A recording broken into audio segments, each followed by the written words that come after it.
Hari ini kita akan belajar bersama-sama di tema yang baru nih. Kita belajar di tema 3, tugasku sehari-hari, subtema 1, tugasku sehari-hari di rumah, pembelajaran 1. Nah, di sini akan dibahas tentang tugas keseharian kalian di rumah. Mari kita belajar dengan penuh semangat.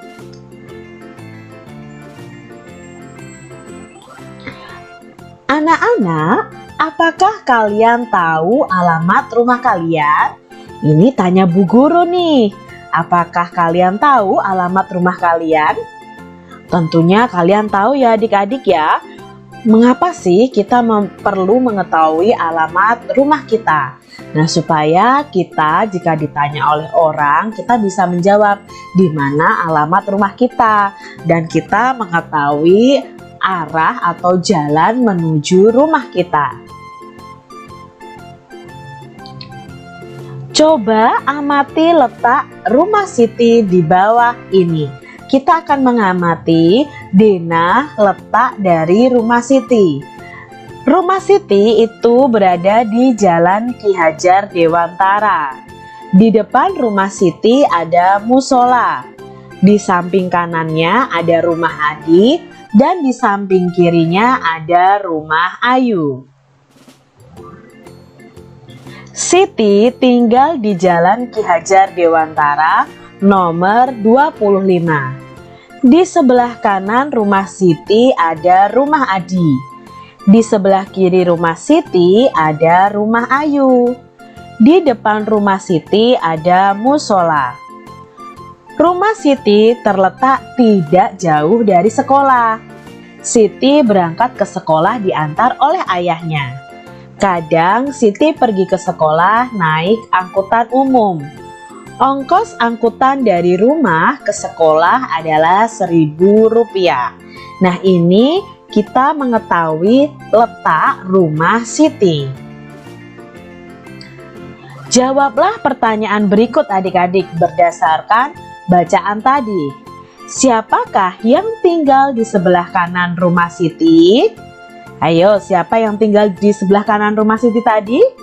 Iya, Adi. Nah, Adi yang tinggal di sebelah kanan rumah Siti. Siapakah yang tinggal di sebelah kiri rumah Siti? Iya, Ayu yang tinggal di sebelah kiri rumah Siti. Di manakah rumah Siti? Terletak di mana tadi? Di Jalan Ki Hajar Dewantara nomor 25. Berapa ongkos angkutan umum dari rumah Siti ke sekolah? Ya, ongkosnya adalah Rp1.000. Hubungkan dengan garis. Hubungkan kalimat berikut yang sesuai dengan jawaban di sebelah kanan. Sesuaikan berdasarkan denah pada halaman 4 di bukumu tadi atau denah rumah Siti tadi. Nah, rumah yang terletak di ujung kanan adalah rumah siapa adik-adik? Ya, rumah Adi. Di depan rumah Siti terdapat? Ya, terdapat musola. Rumah yang terletak di ujung kiri adalah rumah siapa adik-adik? Ya, rumah Ayu. Rumah yang terletak di antara rumah Ayu dan rumah Adi adalah rumah siapa? Ya, jawabnya adalah rumah Siti. Ongkos angkutan Siti ke sekolah adalah Rp1.000. Adik-adik pasti pernah melihat uang Rp1.000. Nah, uang sendiri itu dibagi menjadi dua. Ada uang kertas dan ada uang logam. Kita akan pelajari bersama-sama tentang uang logam nih. Uang logam paling kecil nilainya adalah Rp100.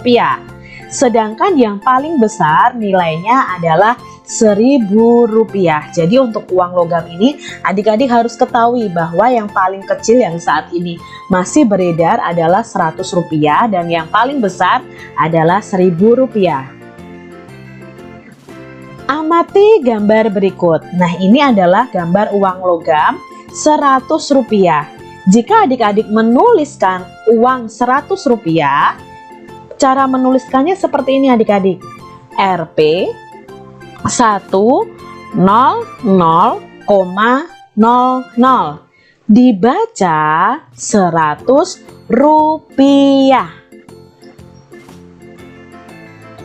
Gambar uang berikutnya adalah uang ini nih adik-adik. Menurut kalian ini uang berapa ya? Ya, ini uang 200. Nah, jika ditulis Rp 200,00 dibaca Rp200. Uang logam berikutnya adalah uang ini. Uang berapa ini adik-adik? Ya, ini uang Rp500. Jika ditulis ini seperti ini, Rp 500,00 dibaca Rp500.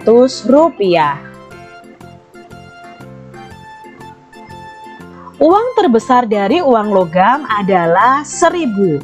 Jadi ini nilainya paling besar nih di antara uang logam lainnya. Jika ditulis itu Rp 1,000,00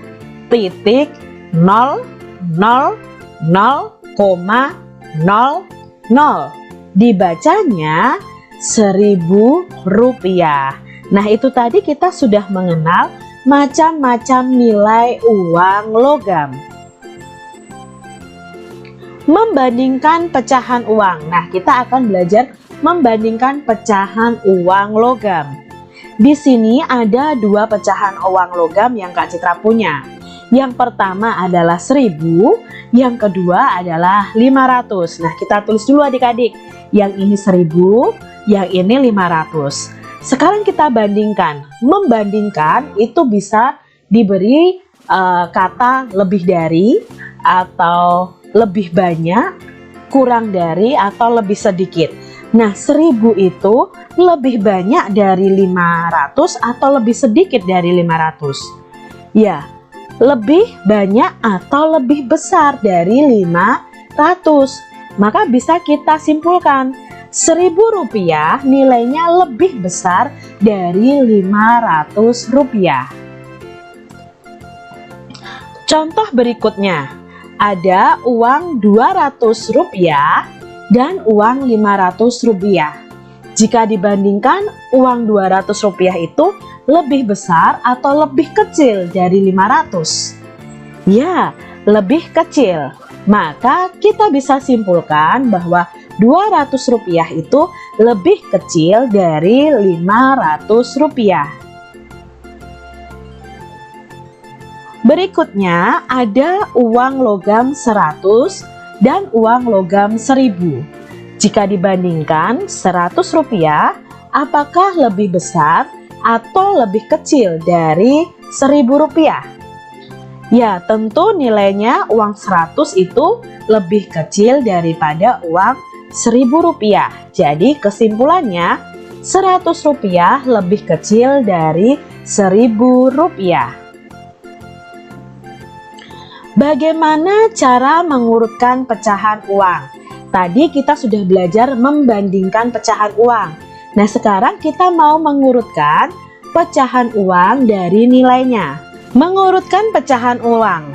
Nah, di sini Kak Citra punya 3 pecahan uang logam, yaitu uang 200, 100, dan 500. Nah, kita akan urutkan dari nilai uang yang paling kecil. Mana nih adik-adik yang nilai uangnya paling kecil? Ya, yang paling kecil adalah uang Rp100. Setelah Rp100, berapa ya? Ya, Rp200. Dan yang paling besar adalah Rp500. Jika diurutkan dari nilai uang yang paling besar adalah, ya, yang paling besar adalah Rp500. Setelah Rp500, Rp200. Setelah Rp200, Rp100. Nah, itu tadi cara mengurutkan pecahan uang. Urutkan pecahan uang berikut mulai dari yang nilainya terkecil. Nah, di sini ada 3 uang logam lagi. ada nilainya 200, 1000, dan 100. Kalau diurutkan dari nilai yang terkecil mana dulu nih adik-adik? Ya, pastinya yang nilainya 100 rupiah. Lalu setelah 100 rupiah, 200 rupiah. Setelah itu 1000 rupiah. Itu jika diurutkan dari yang terkecil. Di depan rumah Siti terdapat musola. Di sana terdapat kentongan yang dibunyikan saat waktu sholat. Kita bisa membunyikan kentongan itu secara bervariasi. Bunyi yang beraturan dan berulang itu disebut irama. Lalu banyaknya ketukan dalam setiap ruas itu disebut dengan birama. Nah, di sini kalian bisa belajar tentang irama dan birama ini dengan tepukan tangan dan hentakan kaki. Jika ada tanda T, itu berarti kalian harus tepuk tangan. Untuk K itu hentak kaki. Jadi nanti kalian kalau T, K, K berarti tepuk, hentak kaki, hentak kaki. Kalau K, T, T berarti hentak kaki, tepuk tangan, tepuk tangan. Ini kalian akan belajar tentang irama dan birama.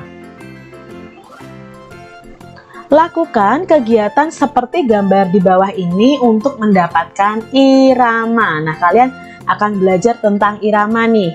Beberapa irama itu dapat digabungkan. Di sini ada irama tek, tek, tong. Nah, bunyi tek itu dari 2 tongkat yang dipukulkan. Lalu bunyi tong itu dari kentongan yang dipukul. Jadi nanti bisa tek, tek, tong, tek, tek, tong. Atau kalian bisa kombinasi nih adik-adik. Tek, tong, tek, tek, tong, tek. Atau bisa juga tong, tong, tek, tek, tong, tong. Juga bisa adik-adik. Jadi kalian belajar bagaimana mendapatkan irama. Nah, di sini juga ada tambahan lagi yaitu prok, prok, tuk. Nah, prok, prok itu berarti bunyi kita tepuk tangan. Lalu tuk itu kita pukul meja. Tapi jangan keras-keras ya adik-adik ya. Jadi kalian bisa variasikan.